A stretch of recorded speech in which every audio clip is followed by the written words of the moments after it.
I stood just beyond the edge of the stage lights at the back of the auditorium. The air was thick with cheap perfume and quiet ambition. Rows of proud parents lined the seats, camera flashes popping like fireflies. Everything sparkled. Then they called her name. Valedictorian, top science award, student leader of the year. My daughter lit up, stepping onto the stage like it was hers, because it was.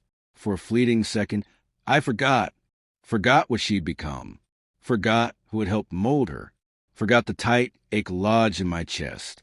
Then she turned to the podium, grinning too wide. "I've got a special award to give out tonight," she said, voice carrying easily through the mic. A surprise for someone who's always left a mark. The audience chuckled, the kind of laughter that stings. She raised a plastic gold trophy. Cheap, flashy, unkind, world's most embarrassing dad.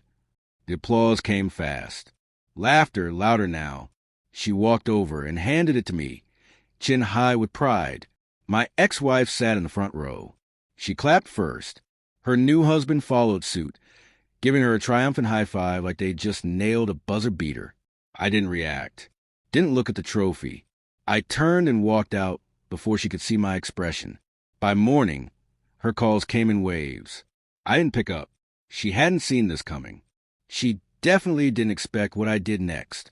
I used to braid her hair every day before school. Strawberry-scented shampoo and giggles filled the room.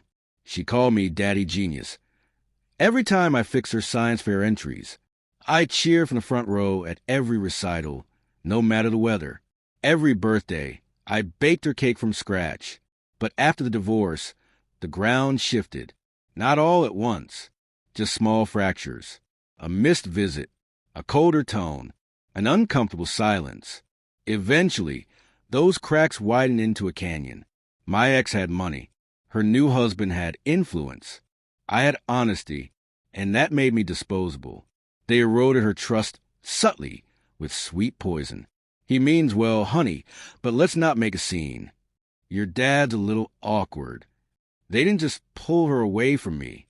They reprogrammed her. I noticed how she winced when I hugged her in public, the eye rolls when I wore the wrong sneakers. Then came the soccer match. She told me not to come, said it was too cringe. Little by little, I shrank in her world.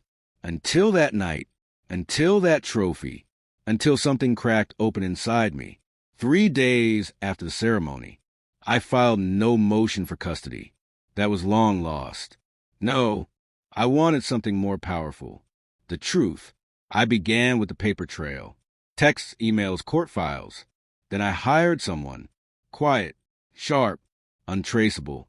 What I uncovered gutted me. My ex had drained the college fund I'd built since her birth. Gone. Used as collateral for her new husband's failing venture. And the worst part? My daughter had no idea. They kept her happy with lies, told her the money was being smartly invested, fed her hope like candy. I didn't wait for it to blow up. I gave it the spark. The night before her final exam, I left an envelope on her desk. No return address. Inside, bank records, loan documents, a snapshot of the trophy midlaff, a note beneath. "Smile wide, kiddo. They already spent your future." The scholarship board received another package. Anonymous. Copies of falsified income reports. Ones her mother had submitted to increase aid eligibility. Fraud. At the federal level. The scholarship was revoked within a day. I timed it all like a symphony, letting the crash unfold one crashing note at a time. The reckoning came swiftly. My daughter showed up at my door, eyes red, hair a mess, drowning in a hoodie too big for her. No cameras this time. No crowd. Just her. "You did this." I said nothing. Didn't admit it. Didn't deny it. She yelled, cried, threw accusations. Then I spoke. Quiet, level, like I was performing surgery.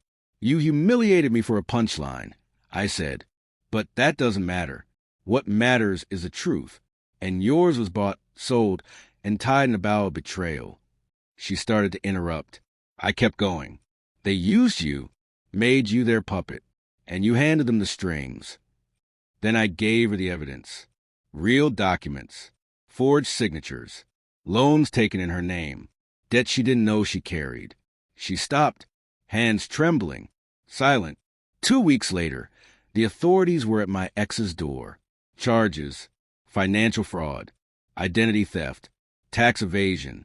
Her husband skipped town, fled to Bice, left her to drown alone.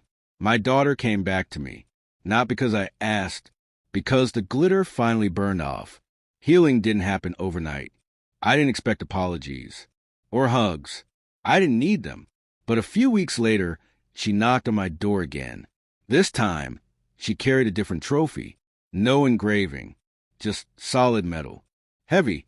I made it in shop class, she said. No tears. No jokes. I know it doesn't fix everything, but I'm not proud of what I did. And I think you deserve something real. I took it, didn't put it on display, just set it down between us. I didn't do it to punish you, I said. I did it so you finally see where truth lives. It doesn't need applause. There's a scar in me now, a space where blind love used to live. But I'm not bitter. I'm awake. She calls me Dad again. Not dude. Not embarrassment. Just Dad. She asks questions now. Real ones. Doesn't pretend to know the answers. And sometimes in the quiet, I catch her watching me, as if trying to find something she once recognized. Maybe she will. Maybe not. But this much I know. They tried to break me with mockery. I buried them with silence.